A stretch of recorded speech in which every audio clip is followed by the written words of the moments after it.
I'm happy to announce Sharon Smith, who played Sarah Collins, has been able to show up at the last minute.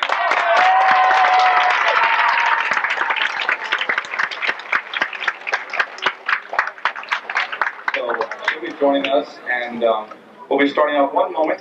I wanted to remind everyone, please, on the autograph session today, due to the volume of the crowd and the number of guests, we will be having 3 separate lines. 2 will be out in the hallway, 1 in here. Following the Q&A session, we will need to clear this room entirely and have everyone please go outside in the corridor, down the hall, behind the lines, and at that time we will announce the pairings of the 3 lines so you'll know which group to hit first on your priority list.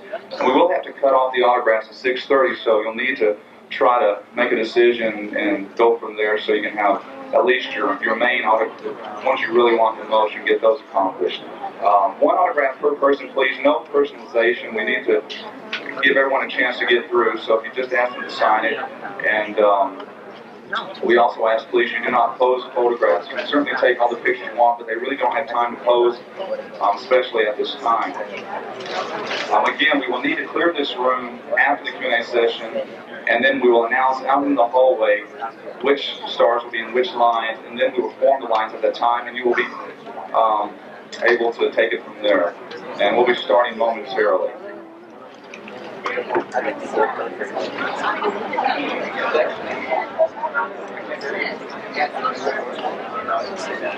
And again, our guest who will be back tomorrow.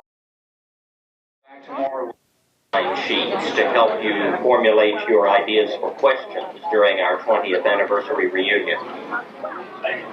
Feel free to take pictures, but you must stay at your seat to do so, and please do not stand for any great length of time because you'll obstruct the view of those around you.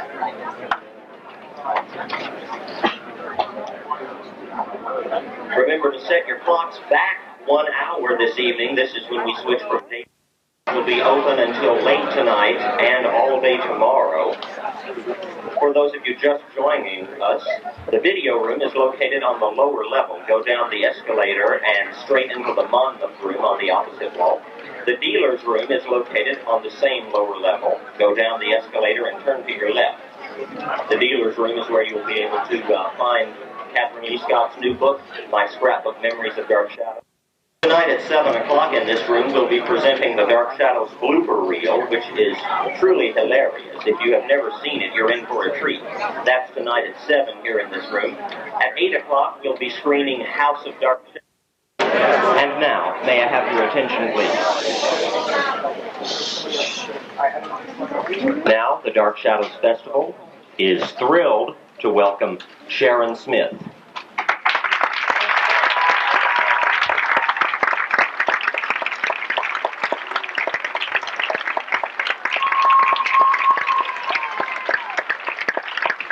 Donna Wandrey,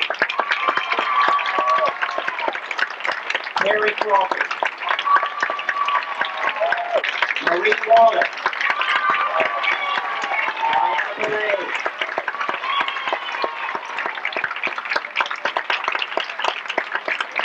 Lara Parker,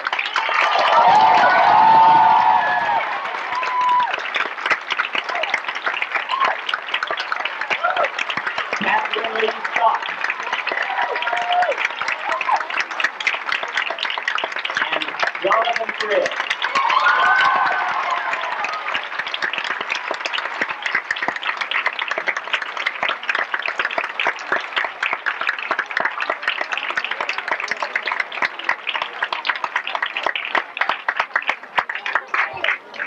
Now what? Should we sit? Should we sit?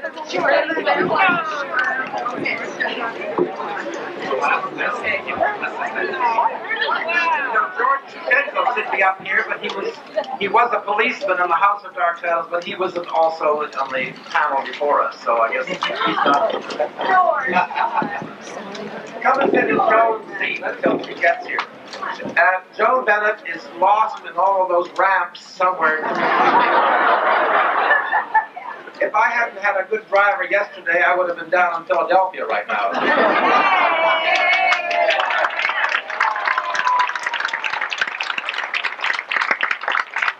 I just found out that George had originally intended to be an actor, but he was sort of sidetracked for 4 years in Dark Shadows as Dan Curtis's sort of little flunky at the moment.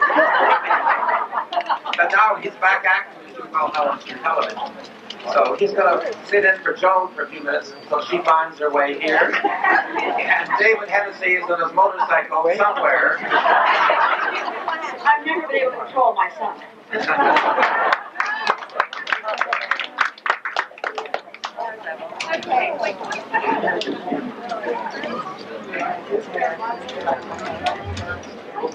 Oh, come on, right.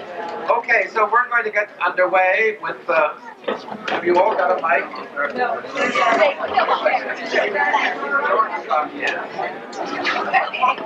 I've got my own mic. So, without further ado, we'll have questions from the floor. And Nancy, where's Nancy? She's got a microphone, I guess, out there somewhere for people to... whenever you ask a question, make sure that all your friends out there hear it, as well as us, because they won't know what the answer is if they don't know what the question is. So, who's got a question? Yes? No, wait a minute. No, I guess you don't have a mic. Okay? I mean, like it. For the panel, two-part question. Do you have a favorite costume and do you have a favorite scene? She asked if they have a favorite costume and if they have a favorite scene. They being these actors to my left.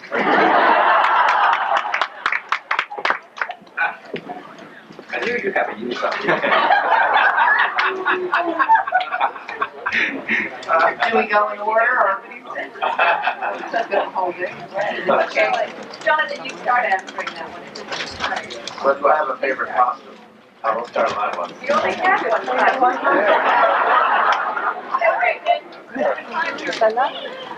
Oh, I don't know. No, I'm past. Who's got an answer for that? I have it. Okay, go ahead. Hi. My favorite costume was the costume I came on as a ghost.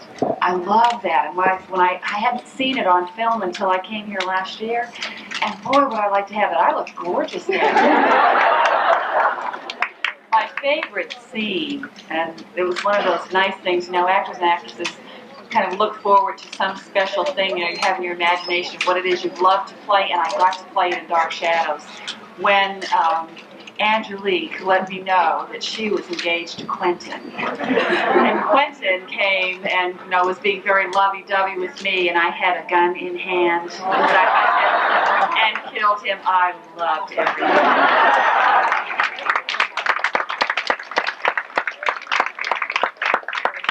Well, we'll come back to that one. Then meanwhile, let's have another question. Yes, ma'am, right back there.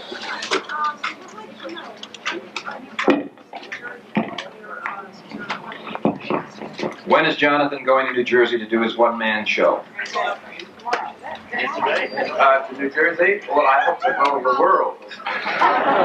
No, you're not talking about the network. You're talking about New Jersey, the state of, right? Yes. Well, it's, we're just working on that now. We just did my first engagement a week ago up in Newport, Rhode Island, and but this is an ongoing thing for the next 2 years. Getting colleges lined up, and we're in the midst of that right now, approaching every university and college in the country. But we haven't quite got the thing together yet, but you will hear about it. We will be doing a lot of New Jersey, I know, eventually. Yes? Yes, hi. Oh, I'm sure you will. I promise that. Yes, sir. Wonderful. Great.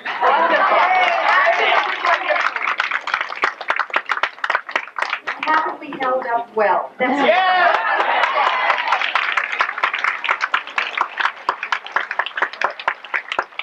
Of course, we all were 14 when we did this show.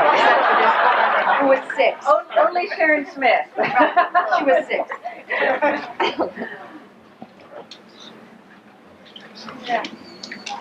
Yes. Could you each just go down the line and talk a little bit about your feelings right now of being back together and having this convention go on?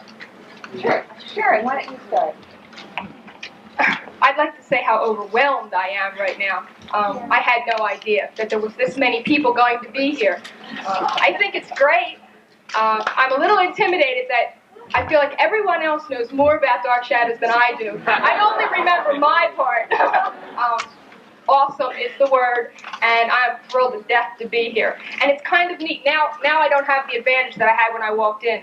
But when I walked in, no one knew who I was. And talk about a bird's eye view, and I could listen in. It was great.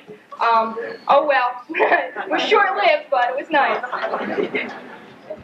It's really wonderful to see you all again. I am floored that over the few years I've been doing this, more and more of you come. It's really marvelous, but we haven't seen each other in so long that it's such a pleasure too. So you gave us a wonderful excuse to get together. I'd like to thank you all for coming. This is great.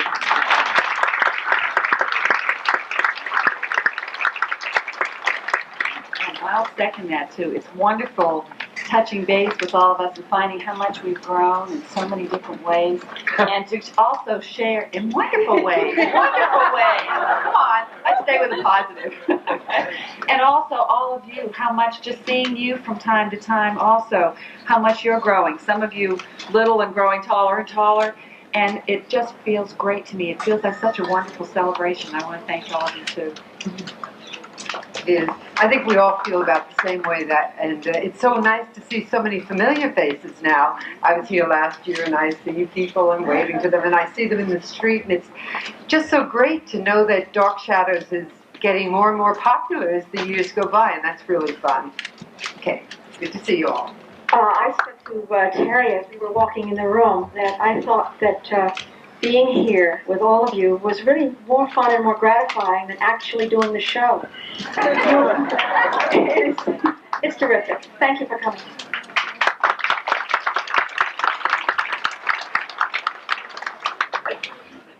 Well, I can't believe it either. There's just so many of you.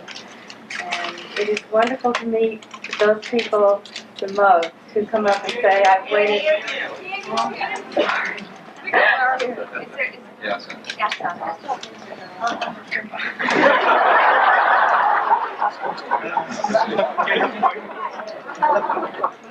It's great to be here and to see everyone. I look forward to meeting each of you individually. I loved meeting everyone last night, and I hope I get to talk to as many of you as possible. Thank you for coming.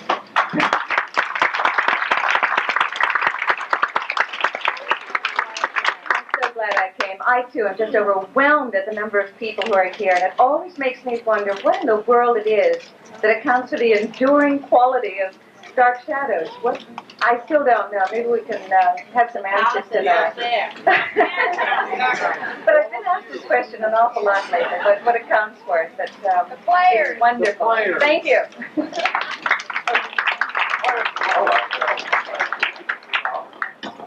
Well, anyway, I'm always reminded of a story about 2 or 3 years ago.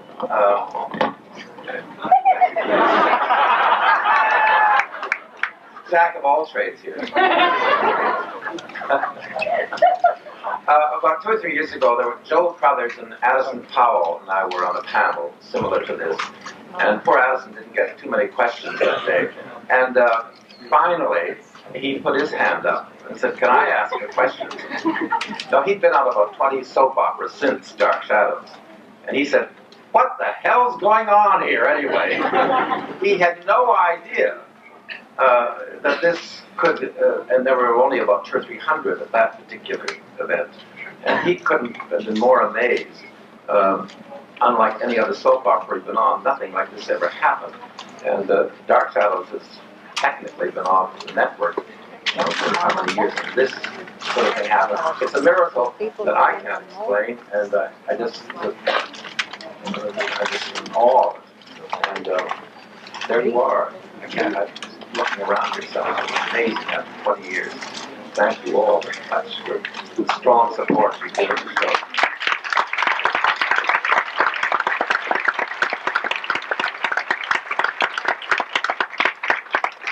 George is never seeing this show from now on. That's why we gave him scripts.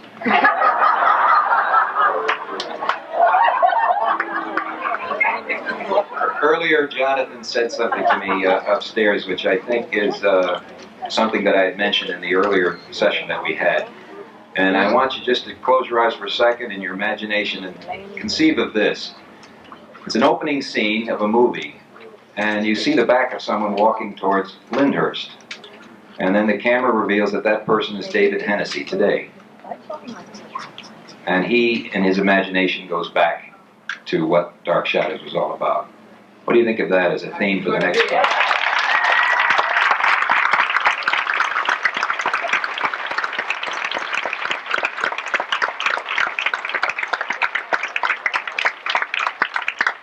I will be starring in that movie.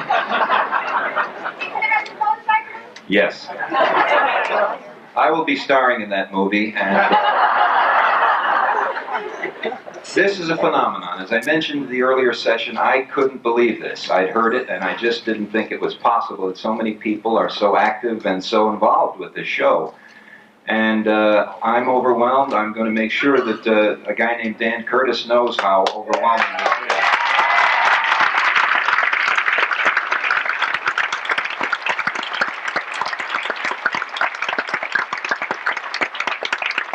I just want to thank you from the bottom of my heart for including me here, and for my peers on my left to be including me, because it's a very wonderful, warm family feeling. Thank you.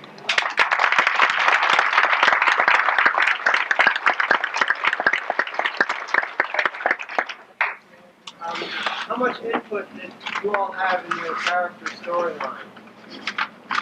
I'd like to answer that. I think we had a tremendous amount of input, and actually Laura did a pretty good job of answering that question last night. I think the writers very much paid attention to what we brought to the characters, and they started to write for us. As I pointed out last night, a lot of what happened on Dark Shadows really was accidental. Josette was created by accident. The emergence of Lady Kitty Hampshire was by accident. And the reason why Laura came on and we spoke French in that appalling episode is because I was taking French lessons at Berlitz, and Sam Hall knew about it, and Angelique was coming on the show, and we ended up speaking French in that first episode, and that's the only reason. So. Oh, somebody else should answer if they've got more to say. Say it. Say it. Yes, I like Lara Parker. Well, we all would like Lara Parker.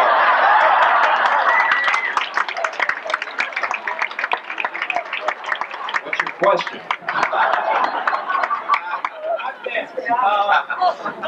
No, my question is, that part of Angelique that you played had such a wickedness about it. A little scorn, okay? But it had such a wickedness that I've seen a lot of people play parts like that, but I've never seen it played the way you played it.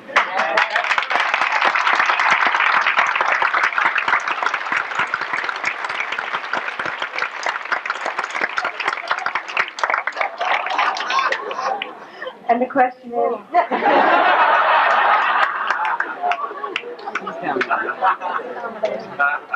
Yes, sir. Yeah, Marie, of all the characters you played, which one did you find the most challenging?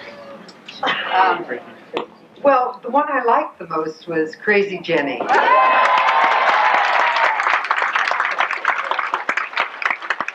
liked it because I felt that I could do anything and everything that I could possibly dream of in that character and get away with it. So whether that was the most challenging, I don't know, but it was certainly the most fun.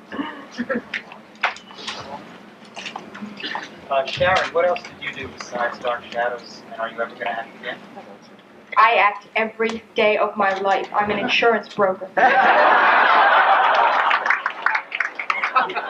Seriously. I did one soap opera before Dark Shadows and only commercials afterwards. And as far as professional acting, are there any producers in the audience there? I do a little stage production that's strictly volunteer and strictly unprofessional just because I like it. And who knows what the future will bring. But thanks for asking. Not unprofessional, non-professional. Non-professional, excuse me. Yes, they do. What's the question? But they're not in the business, so I'm not going anywhere. There's somebody way back there. Yes, with a blue sweater. Yes, like the blue sleeve. Purple. Purple. I have a question for Lara Parker. I know you've been doing Capital, and we all know what a fabulous bitch you are.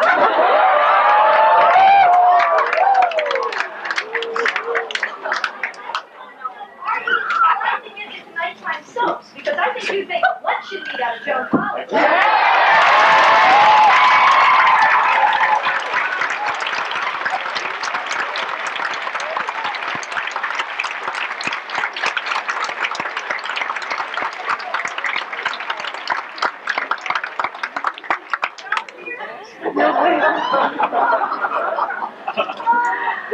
I would love for that to happen. One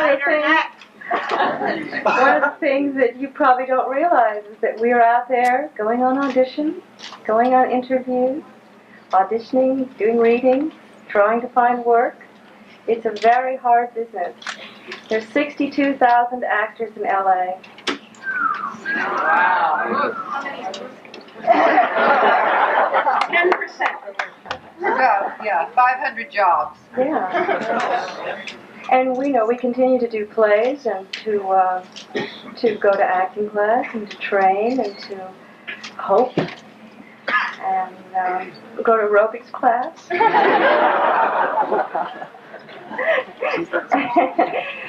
One of the things I never realized when I started out, because Angelique was my first role, was that it would be my best. We always thought, well, it's onward and upward from here, isn't it? But I do look back very fondly on the wonderful character I got to play and all much variety she had, and it was a real treat for me, and that's why I'm here. And I would love to have as good a one again, and I hope I get one. So everybody just write to CBS. I mean, if you...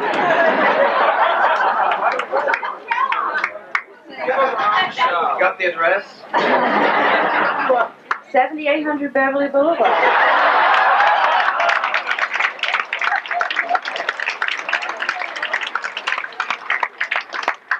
LA 948. You know, tell them that this person is being wasted.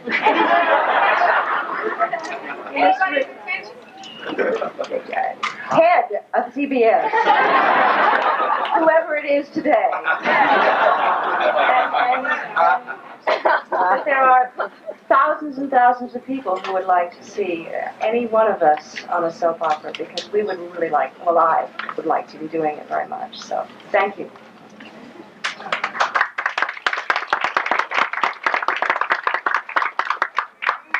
Episode, various people had a chance to do voice-over narration to introduce that day's episode theme.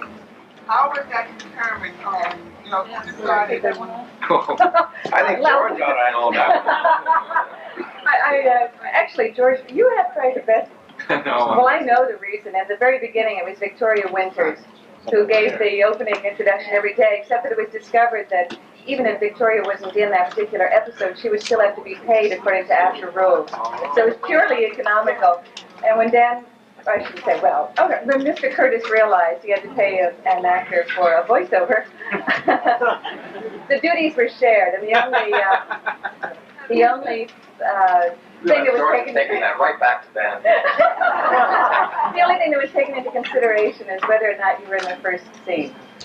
George, that's not true, though. Non posso parlare italiano. You dispute it. I wasn't there in that decision making. No comment from George. Okay. I have two things I want to say. I'd like to say happy 20th anniversary to all of you.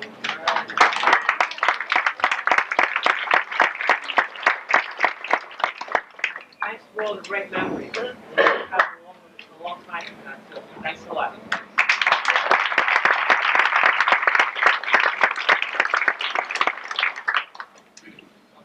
Angelique, what do you think was the most viral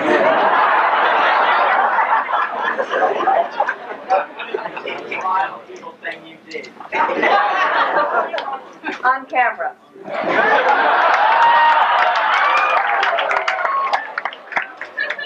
It was so romantic. Lara, can you repeat that question? What do you think was the most vile, evil thing you did on camera? I think the worst thing I did was curse Barnabas. Yes. And the bat was good too. I don't know. You could answer that better than I can. I mean, you know what? I don't remember. I don't watch the show, and you all do. It was interesting, by the way, last night, those of you who were here, there, between the three of us that were watching, many of those things we never ever saw before, let alone having not seen them in many years. There were many, many episodes we never saw when they were happening, so it was really quite a revelation. I choked somebody. I remember pulling on the doll. Or Sarah, little Sarah. That's pretty vile. Yes, sir, over here. I've read 20 years down to this voice there. In the last year of the Dark Shadow episodes, I was serving my country in Asia. So tell me, Kathryn and Angelique, did you ever wind up marrying Barnabas? Yes, well, but not at the same time. You see, it happened like this. He finally, at the last day of the show, in a very hurry-up mishmash, declared his love for me as I was dying. Or something like that. Yes, sir. When they first started the voice Yes, they knew that she was a Phoenix from the very beginning, because when I got the script, the question was when Lara Collins was first written into the script, which was about 2 months. Actually, it was at the beginning of the show, but she didn't come on until 2 months after, or 3 months after the show had started in '66. Was she the Phoenix? And she was indeed, because when they sent me the script, it said on it, the Phoenix. And I loved it because it had a 4-page monologue, which is every actor's dream in the first show. So it was clearly stated, and I loved every minute of it. We just said something rude here. Jonathan and I just said, not our dream. 4-page That's a nightmare. Let me moderate the show. Yes? I'd like to ask Donna, the thing about you that made the biggest impression on me was your haircut. We all went out and got our haircut in Stag. Did you just happen to have that haircut, or was it? No, I just happened to have that haircut. I have no idea why. It hasn't really changed too much. I have about 45 cowlicks in the back of my hair, and it grows straight out. So the result of that shag haircut, that was it. But they did like it on the show, which was surprising. And they let me stay with short hair with long lion things hanging off the back. It was just a little early. That's all.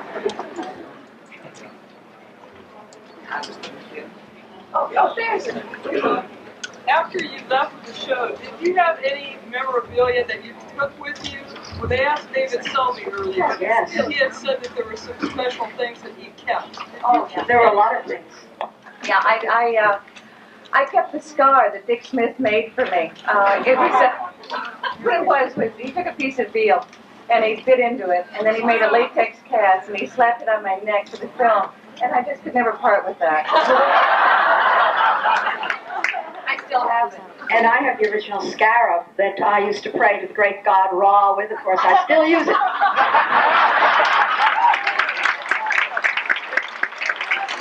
And I'll tell you something else that's very interesting. The one question that the gentleman over here asked at the beginning about our favorite costume. my favorite costume is owned by Sybil Weinberger Costello. And I was talking to Bob this week on the phone, and she wore it last week to a cocktail party. It's something that should go into the charity auction, I think. It's a divine black dress. She's still wearing it. Soon you'll get it for the auction.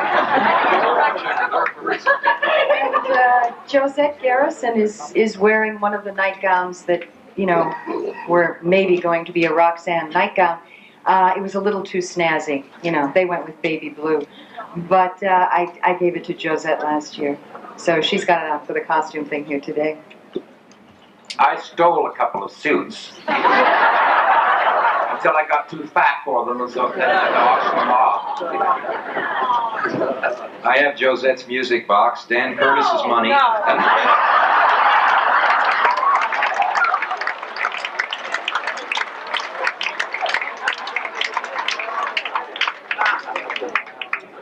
And I used to... Oh, sorry. Yes, I just wanted to know that Lara Parker has a little surprise with her, too.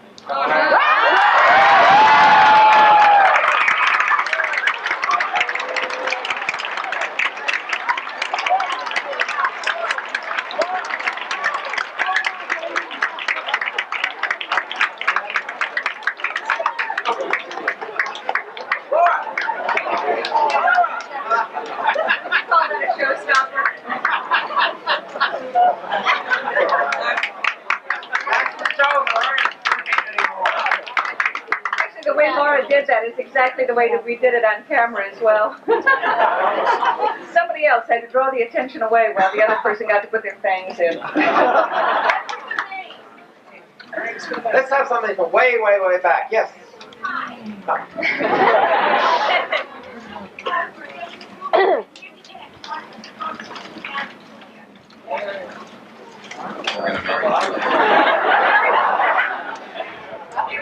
Well, yes. Rumor. Yes, there's a lady there, yes, sir. Yes. And mine is hanging in my mother's house. She hates it. Well, there were several. It's the big one that. It has a wine-colored dress and the hair all kind of up. It was very photogenic. It looked very alive. It was actually painted on top of a photograph, so it didn't look like a portrait. It looked like a painted photograph. And I gave it to my mother for her birthday.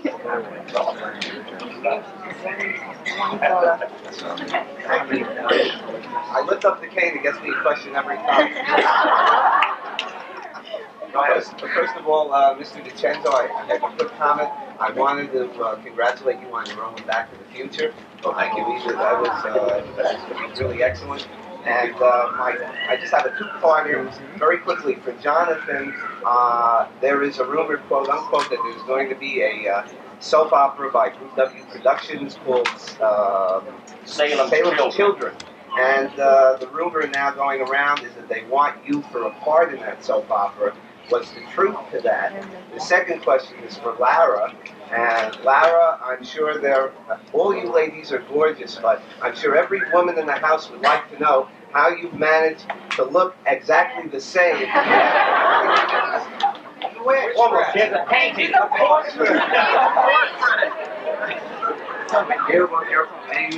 don't. Thank you, though. Yes, you do. The portrait. And I don't know. I hung around the studio. And you didn't. You all are very sweet.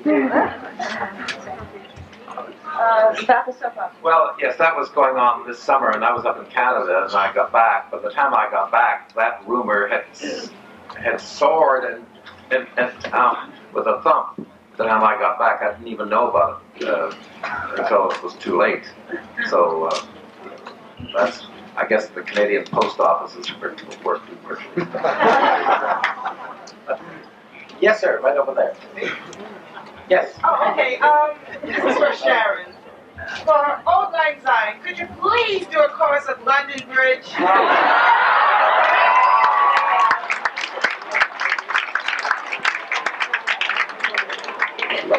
I'll get you for that one. Not only have I changed in 20 years, you would not want to be subject to my voice. Trust me.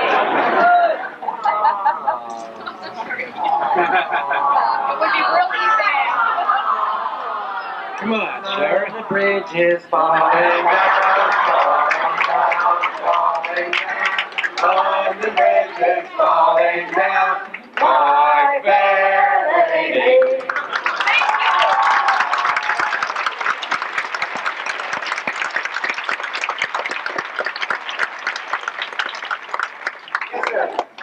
I have a question for Sharon, and that is, as a child, what did you think of all the occult things going on in the character you were playing? And did you want to say more? Because always you had such small things to say, and maybe as a child you wanted to divulge more than what your lines had to say. George, can you rephrase that?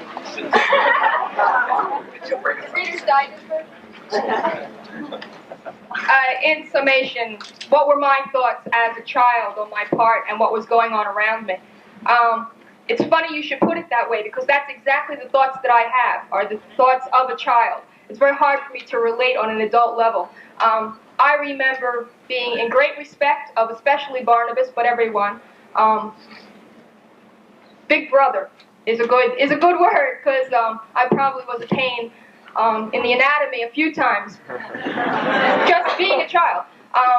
It was fun, and I would go back to school and people would say to me, "Oh, weren't you scared?" You know, my mom wouldn't let me watch it. David and I used to play in the coffins, and it was a great hide-and-seek place, except it got boring after a while. Cobwebs were rubber, spun rubber. We used to make Super Bowls out of them. I mean, candle wax, I was always, you know, candle wax was fun to me, you know, breaking it off. Those are the things that I remember. Stairways that didn't go anywhere. It was fun. It was like having a big playroom on set. There would be 4 sets going at one time, and I would play on the boom, and it was a playground, literally. And doing the part was play acting. It was fun. Somebody told you to do it, and you did it. The only times that I was maybe concerned were when I ad-libbed too much, and I got told about it. I would change scenes around, just because I didn't remember it, didn't realize the importance of it, but I remember it being very, very fun. And even though I was little, everyone treated me with respect, and that, I don't ever remember being put down for being a child, and that was nice, because you hear a lot of not so nice stories from children actors, and it was great. There's, yes, you, gentleman with the black t-shirt back there, yes. Can you speak up a little louder? Louder. Okay, my girlfriend thinks she wants to know what you're going to think. You live in it, and if you're a vampire.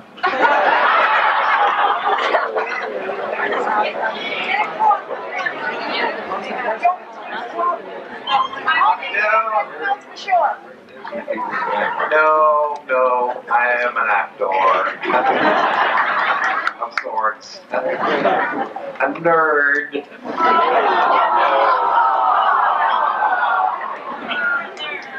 And what else?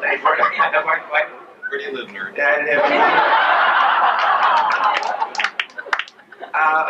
Yes? Yes. Must seem like a Dark Shadows time warp to walk into a room where you're still famous for something you did decades ago. A few of you have mentioned your current careers and so forth. I wonder if some of the rest of you would care to talk about what you've done since what we all remember. Oh, but be specific, you may. I'd just like to hear more about what all of you, those of you who haven't already spoken about it, are doing now. Well, we'll answer those questions, that question, by getting something more specific. Yes. For Kathryn Leigh Scott, what do you feel your favorite character on Dark Shadows was? She asked what she thought Kathryn Leigh Scott's favorite character was on Dark Shadows. And you look the same as you did too.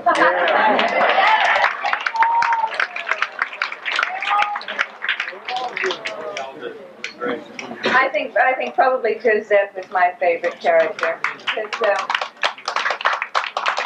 when when I first started on the show, it was my first job, and I didn't have a whole lot of understanding of what I'd got myself into. And by the time I started playing Josette, I think I had a better idea of what the process was. Also because it really was an accident. I'm sure you're bored to tears with this story, but Josette actually evolved, and I had a hand in making her what she was. So I think that is the answer to it. Thanks. Yes, back there.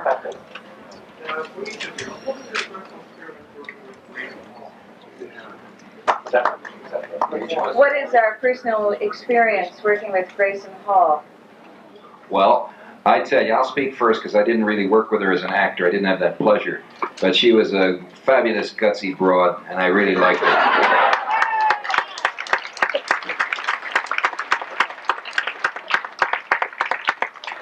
And she gave me moral support day after day after day. Miss her.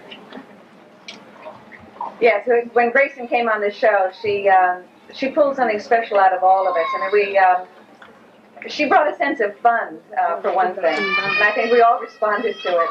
And oh, it's not yours.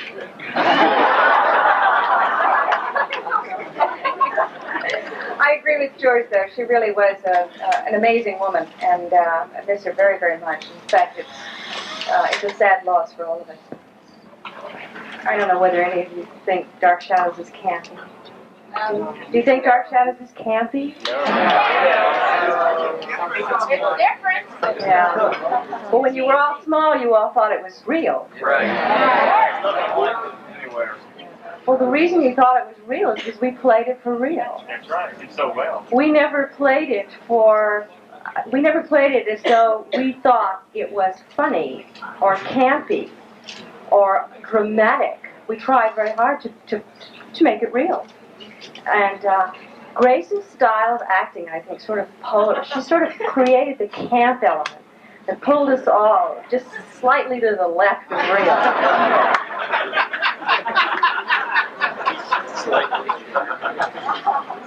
She was just never afraid to do her thing. I admired her very much. She also intimidated me quite a bit.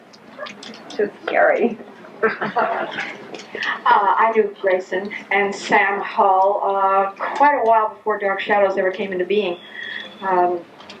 They were really great friends. Sam wrote a United States Steel Hour that I did as a child, and it was one of the best things I have ever done, and I adored them both and miss her very much. I also admired Grayson as an actress long before I worked on Dark Shadows with her, and for me it was a great pleasure to work with her, and it was a great sense of humor that she had within her. Eyes always sparkled, and whenever I looked at her, even if she was forgetting her line or whatever it was, there was always something wild and mischievous behind it, and it just made it all worthwhile and good, and it was wonderful, and I do miss her too. I'd just like to make a comment here on the questions over the last year have often come up about those who have gone over, and you always remember these people, and it's, well, that's my way of putting it. And a very good way. Thank you. But you remember these people, and it's very nice of you to do so. Last night, several of us were having dinner together and sharing our experiences, and we had talked a little bit about Grayson, and I didn't mention, and there were also some talk about method acting versus other forms of acting, and saying how it was so hard if you had that kind of training to do that and maintain that, because you were working so hard on technical things in the show. And I remember a scene that Grayson and I had together, and we were talking. We had a little time to talk before we actually went in front of the cameras, and she said, you know, you really work on that method stuff, don't you? And I said, well, I do as best I can. And she said, you know, I don't know, let's see if we can try it out in this scene. And we completed the scene in front of the camera, and there were tears in her eyes as she really got involved with this scene. And after they cut from us to somewhere else, she said, look, they're real. Look, they're real tears in my eyes. Look, we did it, didn't we? We did it. I loved her. I was terrified when I arrived on the first day on the set, and the first thing Grayson said to me, he was wearing a yellow slicker and black leotard and tights, and she looked like the wrath of God. She really did. and she had her hair up in rollers, and she said, "Oh God, another redhead." From then on, she was wonderful, and she said, "You're not going to be any trouble, are you, honey?" And I had a feeling that she did what she wished with the redheads on the set, you know. She was a fabulous lady, and when I was killed off for the first time, I was really distressed. And she said, just in passing down the hall, we were going, you know, return costumes. She said, "Don't worry, honey, you'll be back in 2 weeks as a ghost." And she was right, She was a dear lady, and she had a great sense of humor. I only remember Grayson Hall as being bigger than life and a very lovely lady. I'm only sorry that I didn't get to know her better. Yes. Hi, Kathryn. In the first episode of Dark Shadows, you mentioned your book that used to be a young Eve Arden. Yeah. But how long? Because you really stole the show with all those one-liners. How long did the transition take? We didn't miss. I missed all those first episodes. How long did that take? The question is, how long did it take Kathryn Leigh Scott to go from Eve Arden to Maggie? First of all, the book that he's referring to is a book that I've written and published called My Scrapbook Memories of Dark Shadows.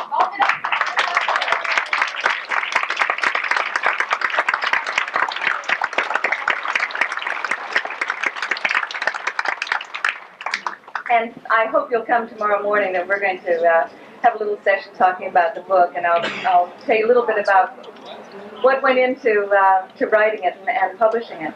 But anyway, when I was first hired, and I auditioned over a period of about 6 months, they were looking for a young, wisecracking Eve Arden. And I ended up with that role. That was after several camera tests, and they put a blonde wig on my head for no good reason, except it was thought I should be blonde.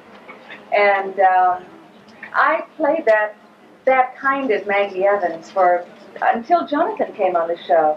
It slowly, it slowly evolved. It was, I would say, the first 6 months of the show, that was my character. And I can't remember, but it was one day, Dan said, "You know, I like your own hair. Why don't we toss that wig?" And Leela said, "You can't do that, Dan. We have to write something in." And I don't know, you'd have to know Dan. He'd say something like, "What do you mean, a dye job?" Something like that. No, I had a different hair. The wig went, and I started wearing my own hair. And I think more of my own personality started emerging. As I said before, the writers paid attention to that. They do that on soaps. So Maggie changed a little bit. She wasn't she still was sort of wisecracking. But that was in the early days, too, when David Ford was on the show playing my father, Sam. That had to do with it. Yes, sir, right back there with the yellow sweater. Yeah, I was wondering, any of the rest of you ever thought of doing any books? My aunt on. He asked if any of the rest of us thought of doing a book or have plans for a book, as Kathryn Leigh Scott has. I have not. I'm just learning to read yet. How about the rest of you? I did an article about a year ago. I think a bunch of you have read it or gotten a copy of it, called "I Am a Cult." And it was really a love letter to Jonathan and the show. But I enjoy doing that a lot. I write a lot.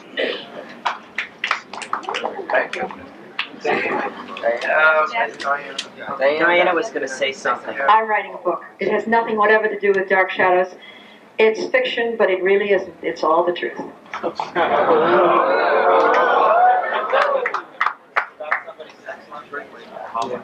Well, in order to sell it, I'd have to have somebody's sex life in it, wouldn't I? Who's going to compensate for that? This is a question for everybody. Was there anything funny that happened to you on the set, a blooper that you liked to write? Never. Next question. She asked if there was anything funny or a blooper that happened to any of us on the set that we want to talk about. Well, we can regale you for the next 3 days on that. So. Who wants to tell a favorite? This isn't really a blooper, but the second day that I was ever on the show, the person who helped me the most on Dark Shadows was Kathryn.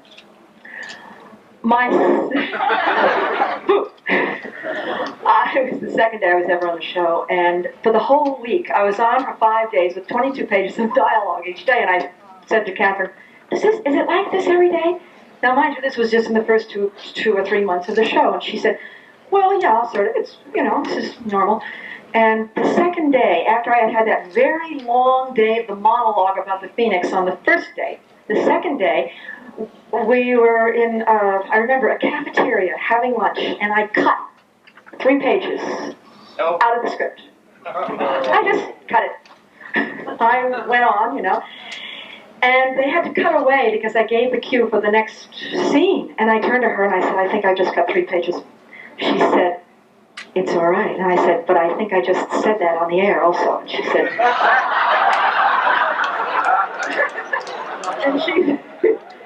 she said, no, I don't think you did, because then they would cut the tape, and that costs $1,200 for every 3 seconds that you do, and you'd be fired if that were the case, so I don't think they have. They've gone on.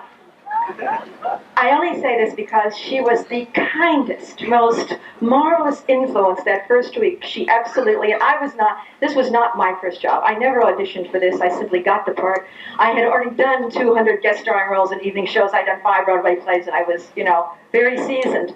And this was agony because the grind was so incredible. She was absolutely my savior. She got me off on the right foot that whole first week, and I owe the absolutely relaxed feeling I had for the rest of the time to her. Oh, thank you.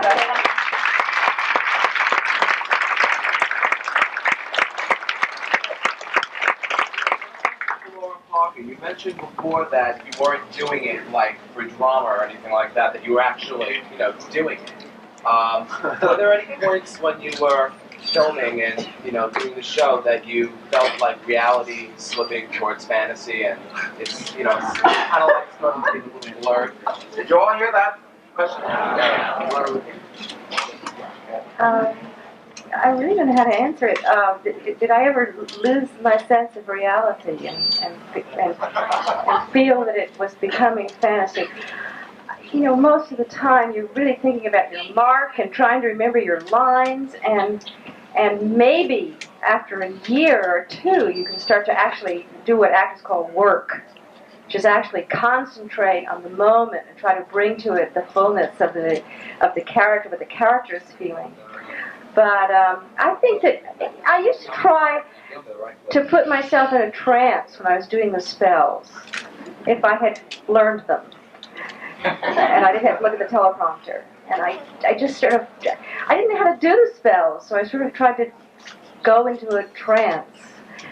But most of the time it was just trying to make something that was so unbelievable, believable, and real. It's just the work of the actor, that's the work. When someone's coming at you with a cross, and this is supposed to make you think you're going to die, and you're not afraid of a cross, what do? You imagine that it's a spider or something that you are afraid of. And that's what you're thinking about. I don't know how to answer it. No, I don't think I ever lost my touch with my own reality now. Yes, so anyway, that's. For Jonathan Frid, I'd just like you to know that of all the vampires that have ever come to television, I think that you are the most charming. That's true.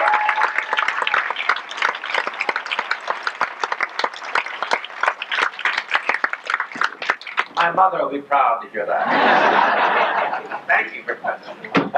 Yes, sir. What happened to Nicholas Millay? Whatever it became, he was such a great, Lara Parker used to have these great arguments. It was fantastic. The question was, whatever happened to Nicholas Blair? Humbert Allen was Street. responsible for destroying Nicholas during the Leviathan sequence. She cast a spell on Jeff, the shadow, to envelop him, and Jeff begged Angelique to reverse the spell because he was in love with Carolyn. So Angelique told him to put the shadow on Nicholas, and that's what happened. The shadow enveloped Nicholas.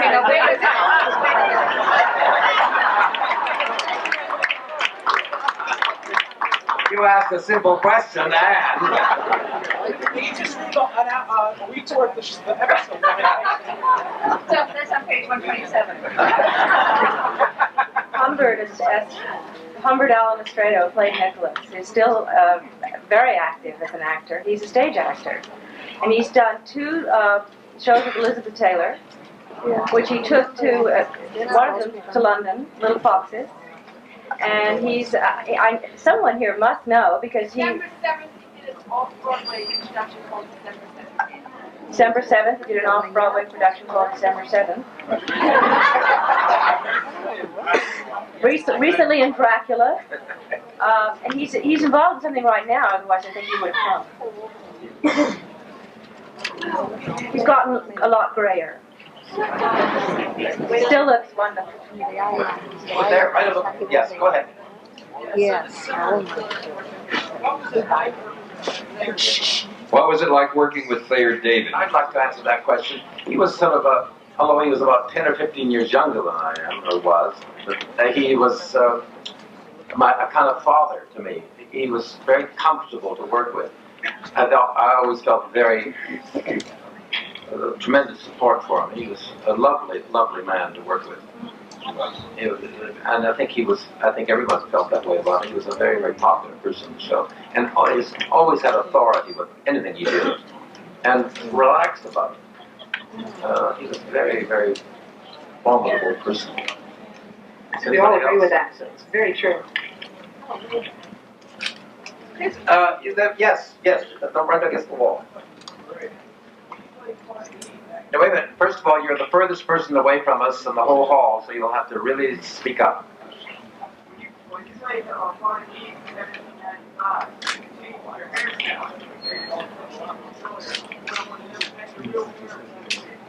No, that was a wig. What we did, and I remember there's a very funny story that's involved with that. First of all, Nicholas would hypnotize me, and they would go in on the candle, and then I would drop down like this, and the hairdresser would plop this wig that had a hat on it, and throw a cape around me, and I would run like this across the stage, you know, and get over here, and then plop myself up like this, and I'd be back in that other century.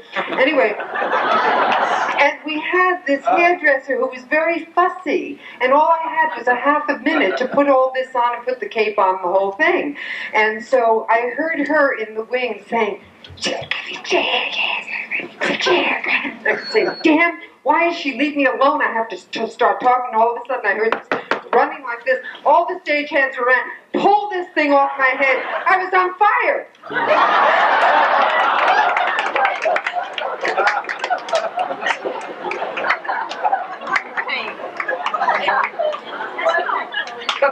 There was a candle behind me, and I had to stand in front of the sconces, you know, the candles, and there it went off from there, and she was trying to protect me, and I'm saying, why didn't she leave me alone?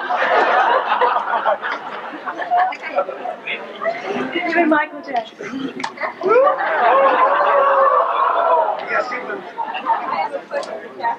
I read your book. I got it in the mail a month ago. I found out, I was shocked. Maggie asked, you, Kathryn Leigh Scott, want a Playboy bunny?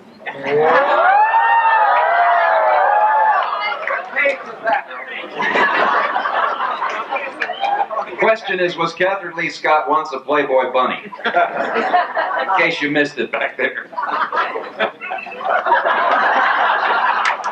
It says so right in that book. Exactly. Oh, she's not going to do the bunny. Yes, I was a Playboy bunny, and I had a blue costume. And I was a Playboy bunny when I was at the American Academy of Dramatic Arts. And as I say in the book, when I finished all of those camera tests for Dark Shadows and I got the job, I was standing somewhere around Broadway in a phone booth calling my mother in Robbinsdale, Minnesota, to tell her that I got this job. And she said, "Are you sure they really want you? Did you sign anything yet?" And I said, "Yeah, the job's mine. I'm going to be on television." She said, "Well, don't give up your job quite yet." Anyway, my job was being a Playboy bunny, and I was trained with Gloria Steinem, Susan Sullivan, and Lauren Hutton. And I don't still have my costume, but I still have my ears, tail, color, and cuffs. But anyway, I had dinner with Susan Sullivan in Los Angeles about a week ago, and we reminisced about that again too, because that too was 20 years ago. And while Kathryn was being a Playboy bunny, I was Miss Pickle of 1964.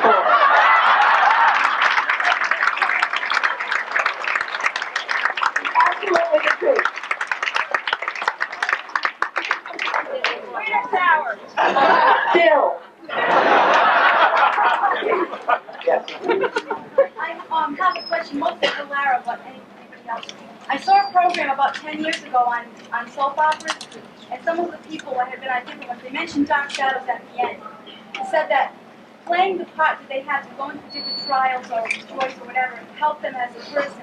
And I'm curious mostly about you, Lara, playing the type of person who really knew what she wanted. I mean, you have to say English really knew what she wanted. Did it? I mean, you really dug into your soul, it seems, to this. Did this help you change you as a person? Well, that's the hardest question. Well, I did say last night, I think, that in the beginning I really didn't want to play the evil that I was called upon to play. And it was Jonathan who said, you have evil in you. You have to find it. And the first thing I had to play was jealousy. And I'm so vain. I've never been jealous. I mean, if some guy didn't want to go out with me, it was fine. There'd be another one. That's the way I felt. I'd really never experienced jealousy. And so I had to sort of pretend. And I think that this is not the answer you expect, but I think that my personality grew, not towards evil, but in depth, being able to explore all those areas of my personality, and find that, I really did have the dark side. But I'm really a very sweet person. I'm just it's very true. I grew up in Tennessee, and I spent a lot of time on a farm, and I'm just a sweet Southern girl. I really am. We all are. I wasn't pinning that just on you, Lara. What? I wasn't pinning that all on you. We're supposed to have our sins forgiven every Sunday or something. I mean, we learned that in childhood or something. Well, you were encouraging me. Could I just say one thing? Someone's trying to poison us. They filled the pitchers with ammonia. And I wonder if we could ask someone to put water in these pitchers, because we're all dying up here. And I drank it. She already drank it, and it's got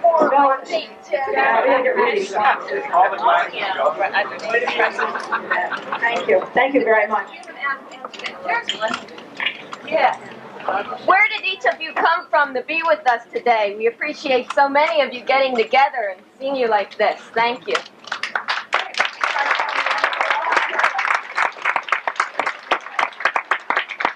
I came in from Philly this morning, and I have to leave real soon. I have to get makeup by Sally. Great. Right across the river, New York City for the past 20 years. Atlanta, Georgia. I came with Donna from Manhattan. And I also came from Manhattan, where I live. Los Angeles.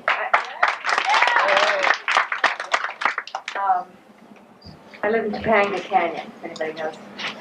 Yeah. There you go. Favorite. And I live in the Hollywood Hills, and you should know that Lara and I are best of friends in Los Angeles. We see each other all the time, so we flew in yesterday morning with our husbands.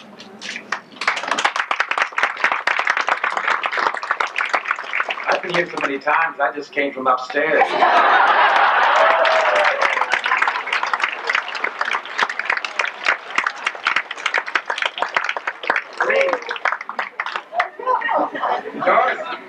I left California a month ago, and I'm now a resident, and I own a 12-acre farm in Bucks County, Pennsylvania.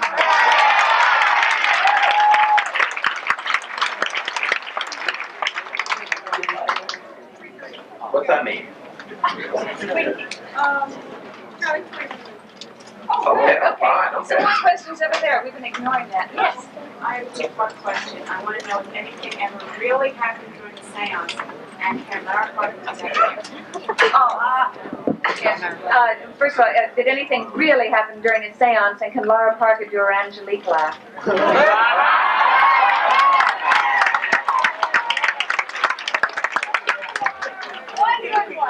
No. Nothing ever happened during a seance.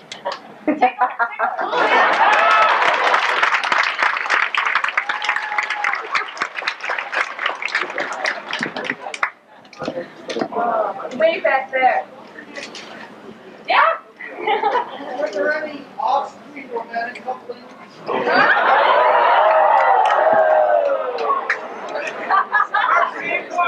Joan Bennett and I had a thing.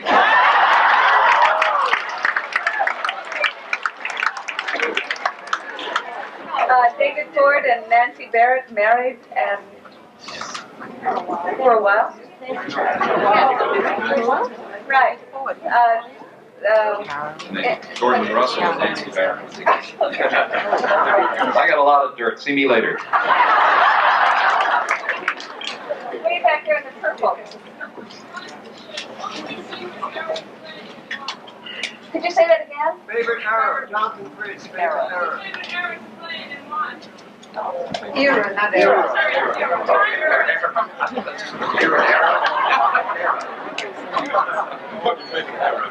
Well, my favorite era was 1795, whatever it was. Because I could hide the errors behind that cape. Flourished out a little bit. There, it's in the middle. Were there any practical jokes on the set? Yes. There were enough script happened. I spent quite a while dying once after being bitten by you know who, and I was short-sheeted on several occasions. Yes. Right before airtime, you know, and you're rushing, and so I had to sort of lie in bed folded up because there was no way I could get my feet to the bottom of the bed. I don't know, short sheeting, you do that in camp. I mean, kids do that. We also did it on Dark Shadows. Anybody else? Oh. Yes, sir, right here. Yes, Lucas Staff. I'd like to ask something on a lighter vein. Terry Crawford, just for nostalgic purposes, could you give us one of your most fleeting questions?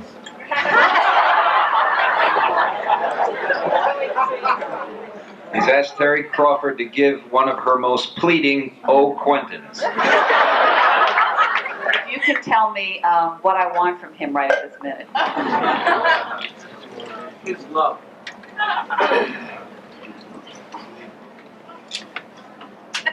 Oh, Quentin.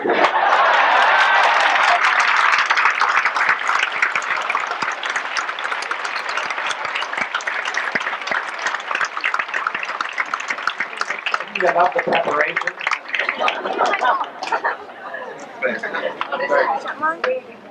Yes, wait, yes. Thank you, sir. This is Frid. I'd like to thank you from all my heart for being the birth of my childhood nightmares, first of all.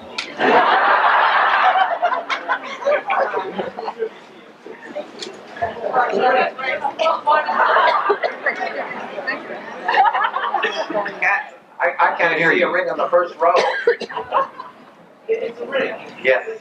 Not the ring that's on this door, but a ring similar to that. Very good. My question is, I understand that part of this character didn't begin until like the 10th month of the series. You'd like me to do what on that? Just comment on that? I would like to know how the part of this character was first created in what Dark Shadow series. Can you answer that? I answered that at the earlier meeting we had. It was quite simple. I was with Dan Curtis at a meeting at ABC, and a fellow by the name of Ed Vane was the vice president of daytime programming. And the practice of our show was that we would meet with, Dan would do most of the talking, I would throw in a word or two. But we would meet with the programming head and suggest where Dark Shadows was going for the next 2 months. We'd give a general outline to the head of programming, and then he usually would nod and say, okay, fine, or do this or do that. And then we go back and meet with the writers, Sam Hall and Gordon Russell. Well, this day, I was with Dan, and Ed Vane is a very kind of a calm guy and very put together and conservative and, you know, tie up to his teeth. Dan is extolling this potential storyline, and I'm sitting there waiting for my cue, because Dan would occasionally look at me as if to say, yeah, that's right, or no, that's wrong. And he starts saying, and then we're going to take these characters, and we're going to, you know, we're going to just kind of bring them up from the dead, you know what I mean? And Ed Terrayne stopped in midair, like with his hand like that. And he said, "What did you say?" And Dan started coming. He was actually extemporizing. He was actually creating the idea in the meeting and came up with the idea of bringing back someone from the dead. And Ed Bain screamed. I won't use the exact language he used, but basically he said, "You mean to tell me you're going to bring a zombie back in the goddamn daytime show?" And Dan said, "I didn't say zombie, I said a vampire." And that was the beginning of Martin. There you are. Yes, sir, right here. This is for Lara. Am I correct in saying that you're having a birthday coming up? Happy birthday. It's today, isn't it? No, It's Lara Parker's birthday today. 27.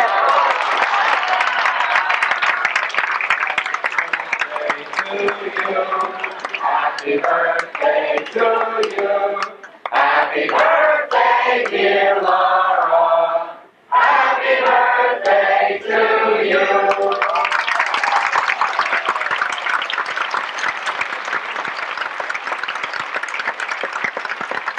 It's around this time of the year.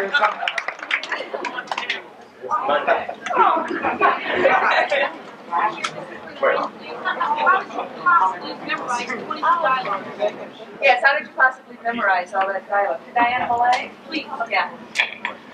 It was easy for me. I have a photographic memory. It was never really a problem. Now, hitting all the marks was sometimes a problem, but the dialogue was not. Yes, right here. Whatever happened to the actress Holly? Holly? The one who played Holly.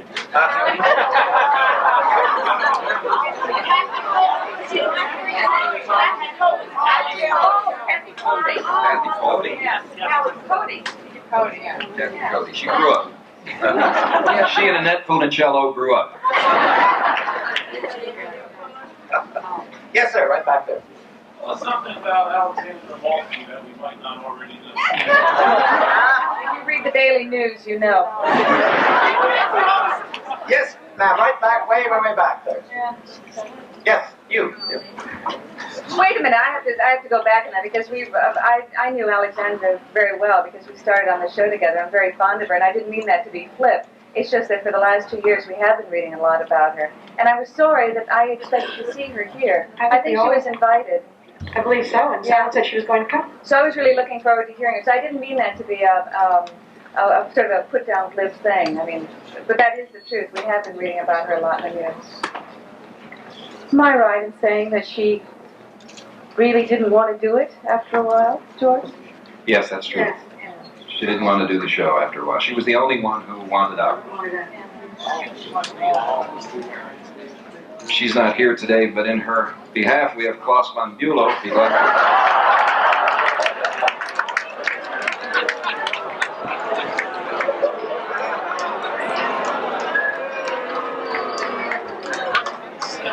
Good to see that George hasn't changed. I interrupted somebody. Yes, right there you are. Yes. Can't hear you, I'm sorry. Don Briscoe.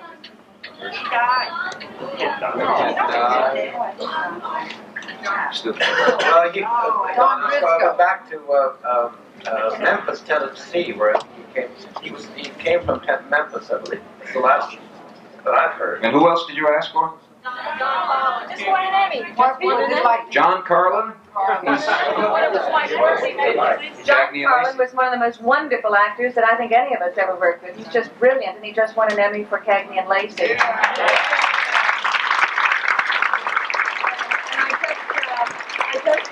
I just saw Johnny 2 weeks ago on a Sunday, and I know he'd send his greetings. Obviously, if he wasn't doing Cagney and Lacey, he'd be here because he's attended other of these functions.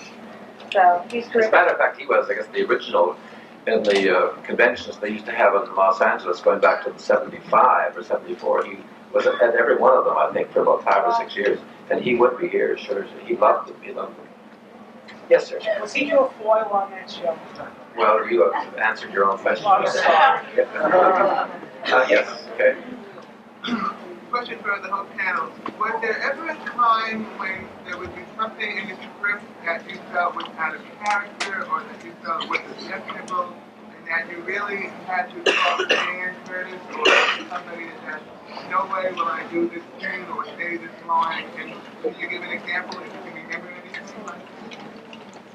I can't remember a specific thing, but when we would have our around the coffee table, 8 o'clock in the morning, going over the script, if something really felt uncomfortable, it didn't feel right, it didn't feel in character, I would just say that to the director, and it was fine, no problem. We would just, whatever our idea of what the line should be for the character, we'd say, and they said, great, that works, no problem. So they really made it easy in that way for us. Yeah. That was true of all of us, I think. Are we ready to?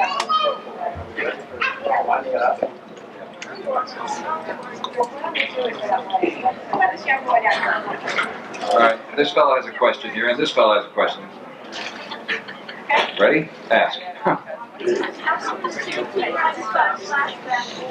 Angelique wanted to marry Martin, but then she wanted to put the curse and then was a vampire. Why is that?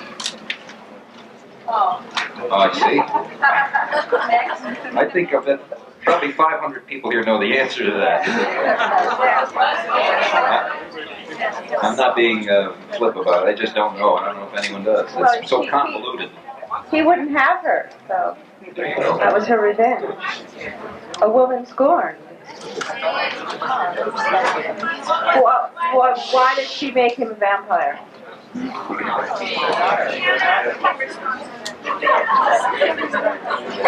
He also shot her. We have been told that it's kind of a wind-up time now, so what we'd like to do in response to an earlier... Do you have a question? Yeah. This is directed to everybody. There's been talk about a TV reunion movie. How do you all feel about it? Would you all participate? Yes. I would. Yes. I would.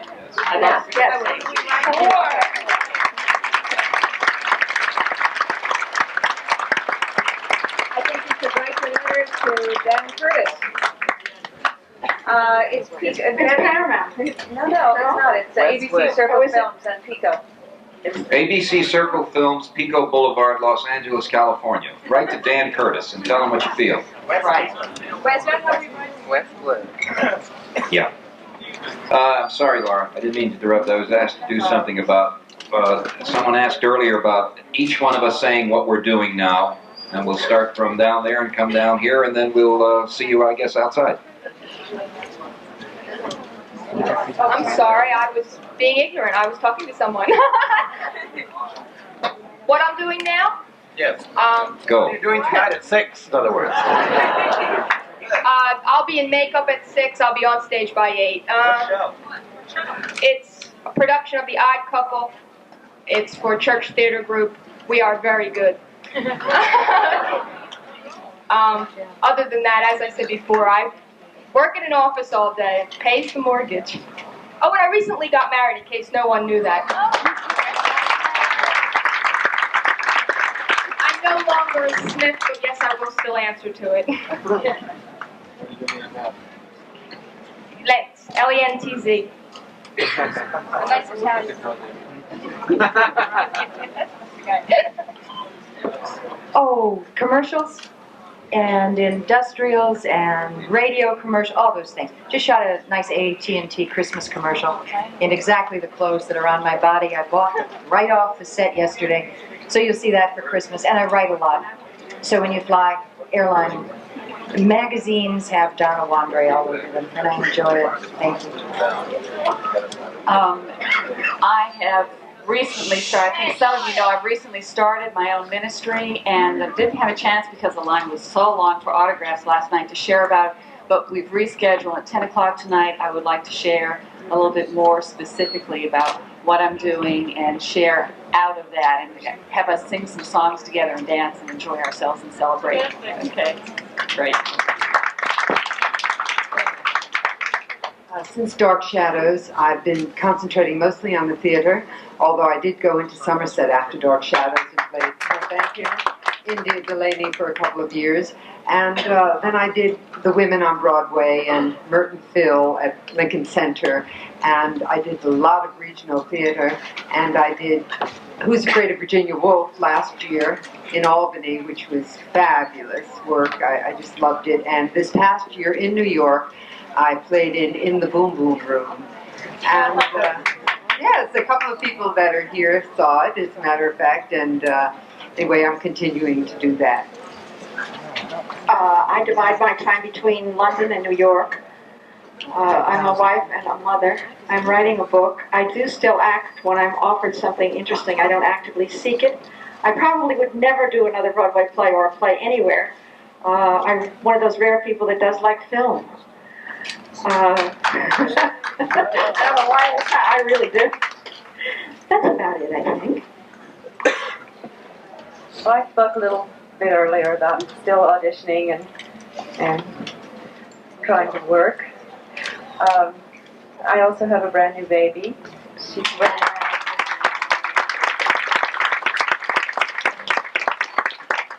She's the light of my life. She's given me so much happiness. And Caitlin Elizabeth. I also have a 25-year-old son who just signed a recording contract with EMI. He has a rock and roll band called Lions and Ghosts. He's the singer and a songwriter and a guitar player. And if you see the record come out, please listen to it and buy it. Because he thinks he's going to be massive, and I really hope so. He's a wonderful kid. I have another son who's 24, who's also in a band. What else do I do? I'm doing a little writing too, and I'm not, I haven't published anything yet. Well, I started my publishing company last February. It's called Pomegranate Press Limited, and my first book is this one, which is in softcover and hardcover, which was printed in Tokyo, and I'm very proud of it. It's, I think, a pretty book. And I'm going to continue with my publishing company, but I am still working as an actress. I spent a lot of time in London. As you know, I lived there for many years with my husband, Ben Martin. We've been married 15 years. And people always say this, I couldn't have done it without him. I could not have done this book without him. We really worked very, very well together on it. But this last month, I had a film on television, The Last Days of Patton. I played George C. Scott's mistress. This last spring, I was 2 months on a film called My Affair with the President's Wife, starring Charles Bronson and Jill Ireland, and that's coming out around Christmas time. And it's between the publishing and that bit of acting. That's really what's been occupying my time. My present and future will be shown here tomorrow afternoon at 4 o'clock, I believe.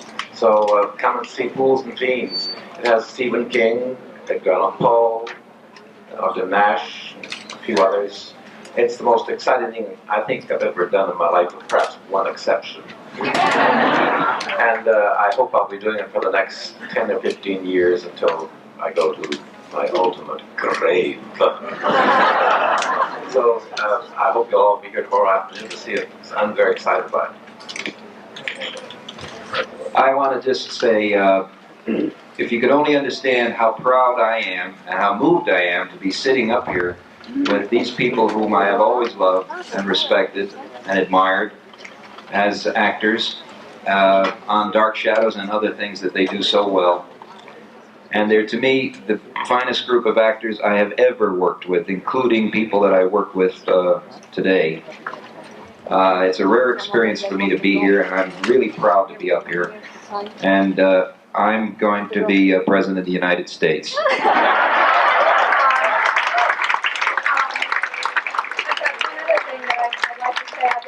So much about my book. I think one of the things that is indicative of the enthusiasm and support that you brought to Dark Shadows is the fact that not only did it encourage me to write and publish this book, but there's also a record album that of Bob Cobert's original music.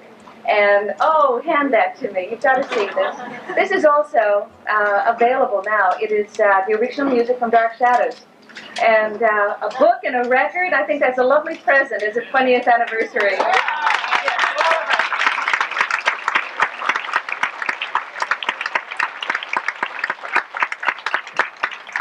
We'll see you all in a few minutes. Please stay at your seats for. 1 second, there's an announcement. Please stay at your seats for instructions on autographs. First, let's show our friends our deep appreciation.